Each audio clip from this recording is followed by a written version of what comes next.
All right, so we'll jump right into the business committee meeting. Time is 6:43, and we're here at UAC Boardroom 201 Lindenwood, and I'm calling the business committee to order. And I can have the board members that are going to be present here in the boardroom and online.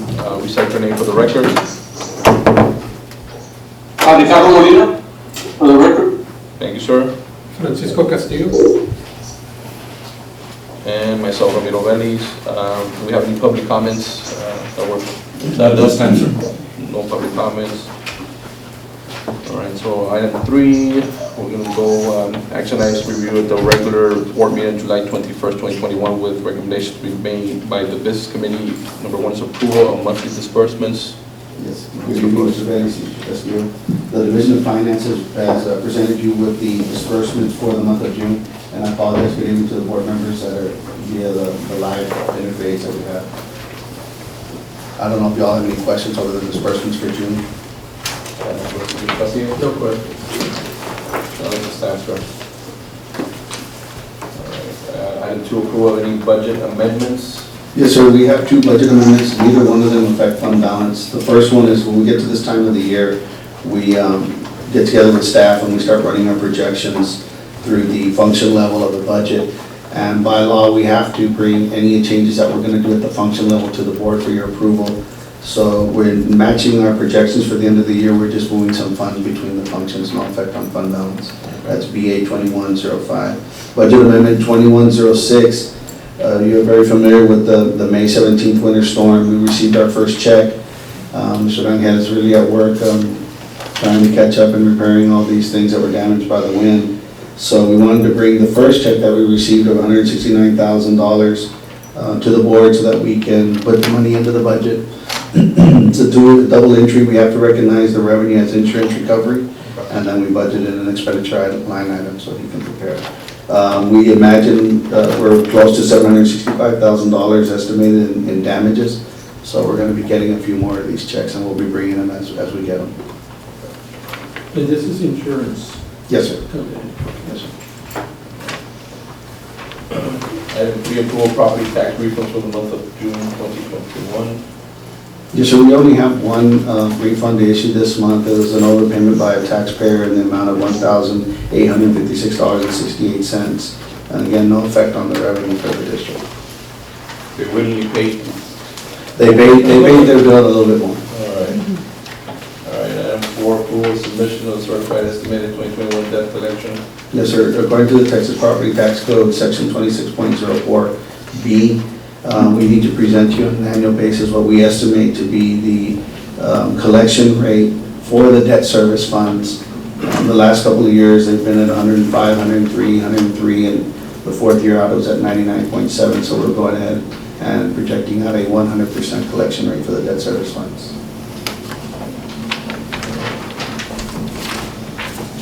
Item 5, approval to designate Monica Marigal February 2021 tax rate. Good evening, board members. We are recommending that Monica Madrigal, our tax assessor collector, be designated by the governing body to calculate the 21 tax rate. The 2021 tax rate. Yes. Be no issue then. 641 bid proposed qualifications. Thank you, ma'am.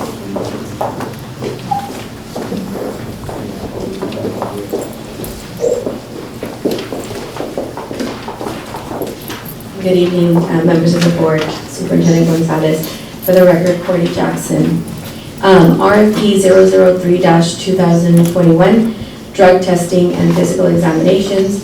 The recommended vendors are VitalMed, Urgent Care as a primary vendor, and Laredo Examiners as a secondary vendor for all 3 sections. And if you can go to the summary page. RFP 017-2021, Math Intervention Resources. The recommended vendor is Readiness Set Go. RFP 019-2021, Natatorium Resistance Training and Diving Equipment, to the vendors listed in the summary page. RFP 020-2021, Disposition of iPads and Computers. So this bid is a little bit different because this is money that the district will make. So we're selling the iPads and computers that are being retired. And the recommended vendor for this first quote is Reevaluate Tech, and the revenue would be $493,295. It could be plus or minus a little bit because as they've been collecting, they found some additional equipment, but we do have per cost depending on the unit that's being sold. We're also asking that we approve a pool of vendors, the 3 listed, so that anytime we have additional sales, we don't have to go through the re-advertised process, that we can just go ahead and get quotes from these 3 top ranked vendors. In addition, we have RFQ 002-2021, the annual financial audit service and agreed upon procedures for state comp ed. The recommended vendor is Cascos and Associates is the most qualified. If we're unable to reach a contract with them, because it is a professional service and the pricing is negotiated after you reach with the most qualified, then we would move to the second most qualified, which is Patillo, Brown, and Hill. In addition, we have 10 renewals for your consideration, and they're listed in the following page. So this amount is what they propose to earn for doing this service to us? Or am I reading this incorrectly? For which one, the investment advisor? For instance, the disposition of iPads and Okay. computers. So we're selling the equipment, and the company will pay us the $493,000. Also, we already have a buyer. We have a buyer, and the buyer is Reevaluate Tech. That's the name of the buyer. Oh, I see. Okay, On, thank you. on that particular item, let's say we sell the equipment, that money goes back to just general fund, or are we gonna reintroduce it to be able to purchase new equipment, or was that? I vote for the general fund. Of course. Yeah, it goes back to general fund, but what we do is, we have a separate committee with CNI. Right. Judy Garcia, Mr. Bettis, Rene Cruz, Yeah. and yes, and we decide, what next computers we need to buy, what grade levels, what type of devices. So it kind of goes into the general fund Recycle and it. supports that plan. Yeah. But it goes back to general fund, that's Yes. as soon as we receive the funds back to general fund, then we reevaluate, look at the options, the needs that our students have. Okay. All right. I guess you want to replenish that amount to go back to the same items. Right. And it goes through the recommendation of the committee. And this budget is helpful or not. Okay.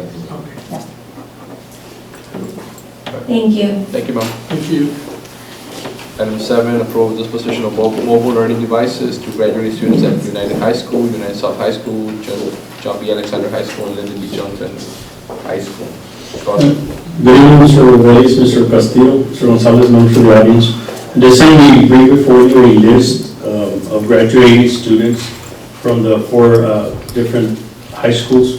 These Chromebooks were purchased by the students for $20. This is the second time we present this to the board. We presented it for the first time last June of 2020, but it was more students this year, and it had been approved through the MLD procedures guidelines.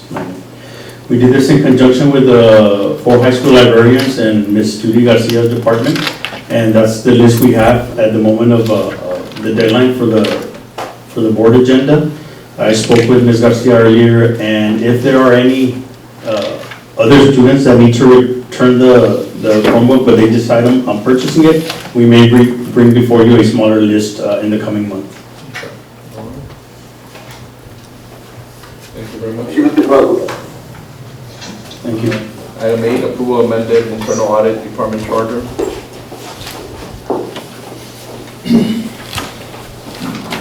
Good evening, ladies, Mr. Castillo, and Mr. Molina, and the members of the audience. My name is Martha Stahl, the internal auditor, and I'm bringing to you the updated internal audit department charter. The standards, internal audit standards require that we report periodically the purpose, authority, and responsibility of the internal audit department. The internal audit department charter is a formal written document that defines the internal auditing activity's purpose, authority, and responsibility. The charter should and it does establish the internal auditing activity's position within the organization, including the reporting relationship to the board, which is functionally, and to the superintendent as administratively. It also authorizes our access to records, personnel, and other properties relevant to the performance of our audits, and defines the scope of internal auditing activities. It was last amended in July of 2017. There's really no major revisions. It was just a good time to bring it again because of the requirement to bring it periodically and because we do have a new superintendent on board. So it's not required every year or every 2 years to bring this charter? No, only when there's major revisions, and the revisions generally come through any changes to the standards, which again is not done annually. But when we do bring the internal audit plan, I do make a statement reiterating that our purpose, authority, and responsibility, which the main one is the reporting responsibility of the internal auditor. So I do bring it verbally. So now I guess a good time, like you said, for Mr. Gonzalez, the new superintendent. Yes. This is why we're doing it. Yes, and it does require the signature after it's approved at the regular board meeting of the internal auditor, the board president, and the superintendent. Do you do an audit on the outgoing superintendent also? In fact, I did receive a request to do an audit on the finances for the last year of the superintendent's office. Thank you. Thank you very much. Thank you. All right. You have 3 minutes. All right, so item 9 and item 10, we already went over on the instructional committee, so we'll skip those. Item B is informational items, and first one is going to be the monthly financial report. Mr. Flores. Yes, sir. Mr. Reyes, the Division of Finance is bringing a summary of the superintendent's report that you have in your book. Our cash position is $182 million as of June 30th. Roughly half of it is a general fund. Another 32%, more or less, so it's about $57 million, comes from the bond funds. You'll see that our debt service fund has $38 million, but we will be making our payments in August, so that will drop significantly. Our portfolio yield at this time is 0.23%. When you compare that with the competing pool rates at 0.11%, our portfolio yield is outperforming the Texas pools as a whole. The 30-day T-bill is also only at 0.05%, so we've been lucky making some early investments before the interest rate started to drop significantly, and it's holding in our portfolio yield at 0.23%. The administrative cost ratio is the actual administrative cost ratio right now is 8.89%. We budgeted to be at 8.93%, and it's well below the TEA allowed 11.05% for the administrative cost ratio. Currently, our financial statements revenue to date is $332 million. Our expenditures are $342 million. However, we're still missing 2 state payments that will come in July and August. So we'll definitely catch up with our revenues by the time we get to the end of the year. The tax office report is reporting collections as of yesterday of 99%. Compared to last year, the same time it was at 98.87%. And the rest of the report, excuse me, has all the bids and proposals that are awarded through June 30th, 2021. And the grants department has reviewed, submitted, negotiated, amended, reported status of various grants to date. Thank you, Mr. Flores. Okay, so we'll move on. Item 2, board discussion property value first indicated 20. Yes, sir. Mr. Reyes, if you can recall, once a year, Texas TEA will give the finance part of a school district their report card.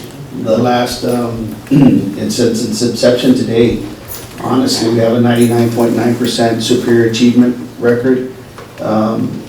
This is one of the indicators. There's usually 15, sometimes there's 20. In the future, there's going to be 21. This one is still there. It's indicator number 20, and it requires that management present to the Board of Trustees any changes or any significant alterations in property values. Prior to House Bill 3, which was 2 legislations before, property values had what we call the lag. So if property values were low in a prior year to the current year, when we would go to funding and bring the budget to you all, we would collect taxes on our current values, which were higher, but the state would do their portion of the state revenue at a lower portion, so there was a lag, and sometimes that would hurt us and sometimes it would benefit us. House Bill 3 passed and made that lag go away, and now we use current values. So July 25th, we get our values, and now the state picks up that value. So the lag is not there, but unfortunately, this indicator 20 is still asked in the school first, so we still have to comply and bring this to your attention that property values will change. We met with Martin Villarreal from Webb County Appraisal District. These are very preliminary numbers, but we're seeing anywhere between a 4 to 6% increase. When that happens with House Bill 3, it was stated there that they were going to limit our property value growth to 2.5%. So when we're growing 4.5% to 6%, they're going to recalculate our prior year property value based off our prior year maximum compressed tax rate for the general fund, and only allow that calculation to grow by 2.5%. Then they're going to get that answer, and they're going to divide it by what we're projecting to be our next year's current value, and that comes out to 0.9013. So if they weren't tax rates, excuse me, to put it simply, if you look at this year, we're at 9164, so we were only getting 91% of our property value. You could look at it that way. Because we grew more than 2.5%, they're only going to allow us to grow 2.5%. So that growth actually brings down our percentage now to 90.13%, which converts to 0.9013. That's our maximum compressed tax rate. So as we talk about the budget in the current budget, in the upcoming budget workshop, you'll see that that's where we start to prepare our tax rate from. Then we get into golden pennies, super pennies. You remember all those color-coded pennies that we get, and it brings up the tax rate. But with this new law, we're only allowed to, excuse me, to grow 2.5%. And so we're just bringing to the board's attention that we're probably going to grow a lot more than the 2.5%, but we're only going to be granted the 2.5%. Right. That's the limitations that are being set. Yes, sir. Yes, sir. Can't go by. Thank you very much, sir. So I apologize for my throat. I guess I like meeting at noon, right at lunchtime. Making that push for that 12. Or we could just get him some water. Yes. All right, so item 3, budget 2022 update report regarding 2021-2022 public meeting in regard to annual budget information and proposed tax. Yes, so we're going to make this announcement that United Independent School District will hold a public meeting at 6:00 p.m. on Wednesday, August 18, 2021 at the United ISD Student Activity Complex Fine Arts Building Auditorium, 5208 Santa Claudia Lane, Laredo, Texas 78043.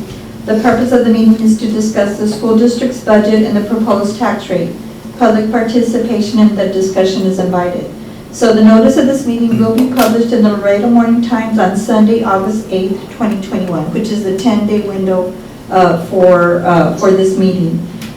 We do plan, like Sam alluded to, that we want to have this board workshop after we receive our certified values from Webb County Appraisal District. We should get those July 25th, and so looking at a calendar, we were asking Mr. Gonzalez if it would be possible that maybe that week we would hold a budget workshop with the board, bring you numbers, bring you potential tax rates based on our certified values at that point. And then after that board meeting, then we have the information, knowing that we've shared that with you, to publish a proposed tax rate in that notice in the Laredo Morning Times. And that'll keep us on track to do the August Business Committee. We can bring you the preliminary budget based on the discussions from that workshop. And then August 18th, we would bring you the final budget to approve. Yeah, that works fine. The earlier the better, as soon as we have those values, so we can start working on our budget and not waste any time. Yes. What date are you proposing for the meeting? Well, the last week of July, I think the 25th is a Sunday, so probably later on that week, maybe the 26th or 27th, I think. 26th is the Monday, okay. So maybe the 28th, a Wednesday, or, I'm getting with Mr. Gonzalez and he can. Probably looking at 28th, we'll let you know. Right. All right. Thank you. Item 4, 2020, delinquent taxes turned over to delinquent tax attorney for collection. We're presenting the 2020 taxes that we're turning over to our delinquent tax attorneys as of July 1st, 2021. Go on to the next page. Yes. So on July 1st, 2021, the UISD tax office turned over its 2020 delinquent taxes to our delinquent tax collection firm of Alarcon and Sines.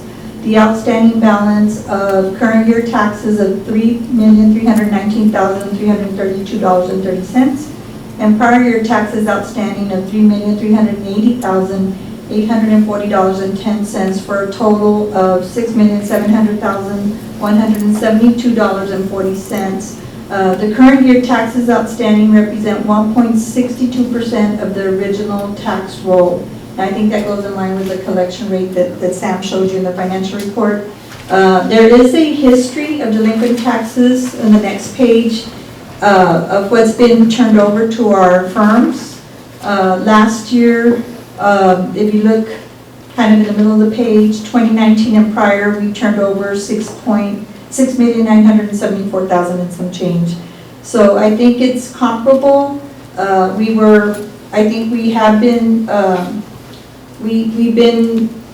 our concerns about our taxpayers not being able to pay their taxes, I think we're okay, we're on track.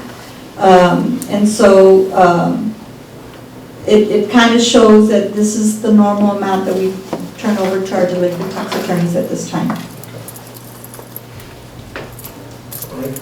Thank you. Item 5, notice of upcoming grant applications to be submitted.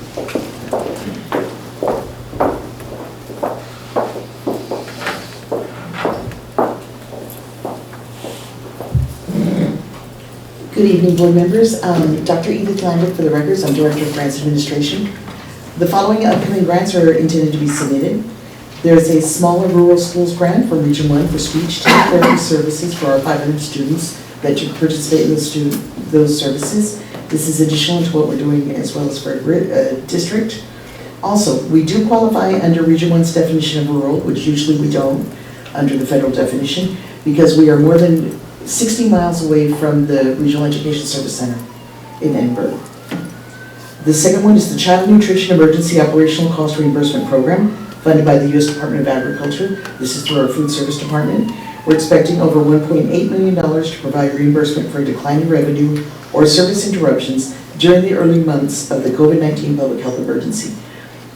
The next one is our letter C Special Education IDB Consolidated Grant for over $7.3 million total.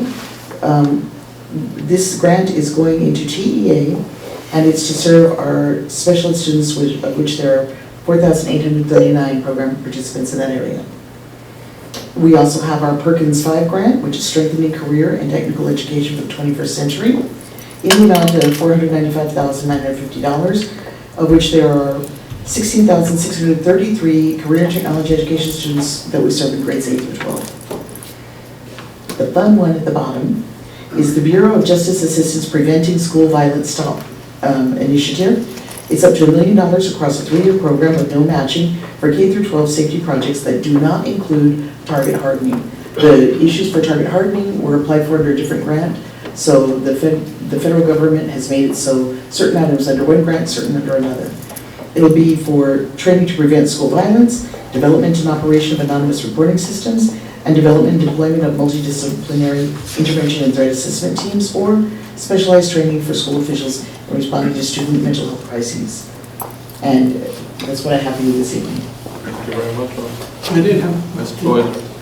Is there any potential funding or grants for law enforcement for our police department? Anything in the works, anything coming up in the future?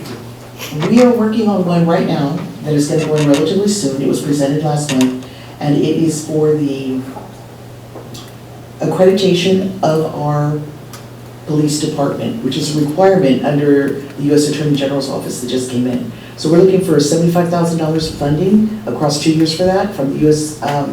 Department of Justice, the Community-Oriented Policing Services, the COP services. We've also submitted body-worn camera for them, and we're always looking for ways to try and get vehicles for them, because that's That's the cost of doing So business. you read my mind, that's where I was going to, trying to see if there's anything that can be done to upgrade the units that they're using, or maybe make it more efficient. So as we all know, the older they get, sometimes the more trouble they become, and so maybe there's a way that we could help. Well, our transportation department does an amazing job of keeping our vehicles running, and Superintendent Gonzalez has already met with me to tell me that we are making it a priority to seek out vehicles for our officers. And typically, it's very difficult to find that kind of funding, but we're going to look. There's no shame in our name. We're going to find it. Wonderful. Thank you. Thank you. Last item for Century Community Learning Centers. Yes, good evening, Mr. Veliz, Mr. Castillo, Mr. Molina, Mr. Gonzalez, and members of the audience. Rebecca Morales, Executive Director for Federal and State Programs. Back in January, I came before you to advise you that we would be applying for a competitive grant on behalf of our school district. That is the 21st Century Community Learning Center grant. It is a competitive grant. It is a federal grant. As a pass-through entity, TEA is involved. We were just notified a few weeks ago that we were awarded the grant. We were one of 40 school districts. And if you can proceed to the, go ahead and go to the next slide. So I just wanted to talk to you a little bit about our program that we will be implementing for this current school year. We're calling it the Fit for the Future 21st Century Community Learning Center. Of course, we had to identify a feeder pattern. It had to be based on needs and data. If you can go to the next slide. These are the 8 campuses that have been approved as program sites. And basically what this is, it is a community learning center. It's very similar to an after-school program. So these are the 8 sites that we will be providing program services at. You can go to the next slide. We did conduct a needs assessment with the parents as well, and in this particular area, we had over 90% of the parents that did not have either access to an after-school program, did not participate in an after-school program, and the highest need was due to financial need. As you know, our after-school program is a tuition-based program. Next slide. So again, we are looking at focusing on campuses that are Title I school-wide with over 90% economically disadvantaged populations. Next slide. We are looking at a particular number of students to service per site based on students that are most in need, which are the ones that are listed there. And of course, we are working with Ms. Lessa and Curriculum and Instruction and Instructional Accountability to be able to look at our students very carefully to identify students that will benefit from these program services. We will be running, hopefully we'll be ready to go by the first day of school, but we are required to start by September the 6th, no later than. We will operate 5 days a week from 3 to 6, and we will also offer a summer term in from June to July for 5 weeks, 8 to 2. Next slide. These are some of the program opportunities that we will offer. So this is for academic assistance and enrichment, online programs, extracurricular activities. We are going to be doing community outreach with our students, character building, parental and family and parental support, which is part of the grant requirement. So we will be reaching out to our parents and providing ESL certification classes, literacy, and of course, parenting classes and workforce training, STEM, and health and wellness. And on the next slide, you're going to see this is a sample schedule for our students. And again, we're trying to go with the theme of Fit for the Future and something to get the students excited about them coming back and joining our program. So everything is related, again, to fitness. And I think that was the last slide. Oh, okay, no, last thing, we do have to evaluate. This is a 5-year grant, and of course, we want to make sure that we continue getting funded and that we're able to provide these opportunities to students in our school district that haven't had these opportunities prior to this. So the evaluation and making sure that we are tracking our students and evaluating that our program is meeting the needs of our students in our district is going to be very important. So monthly meetings and of course working with our data evaluation team and the ongoing collaboration with the regular school day staff is going to be critical. And that's about it. I don't know if you all have any questions. How do you all handle the parenting skills? I know there's a bullet on that. That's a great question, Mr. Castillo. We are actually in the process of posting a position for a family engagement specialist that will be overseeing that part of the program requirement. So we will have workshops for our parents at every of the 8 sites. In addition, we're going to have district-wide events for our parents to partake in as well. Would it be like a class or just one time? No, it's going to be ongoing. It will be ongoing and it'll be based on the needs of the parents. So once we register, because these are parents of the students that are participating in the program, so each, we're going to go based on their needs. So we will survey the parents at the beginning once their children are registered for the program and see what their needs are. Some parents might want ESL classes, some parents might Will want, it be advertised to the public or is it just going to be a school? it's just going to be for our UISD students at those particular It's by sites. schools.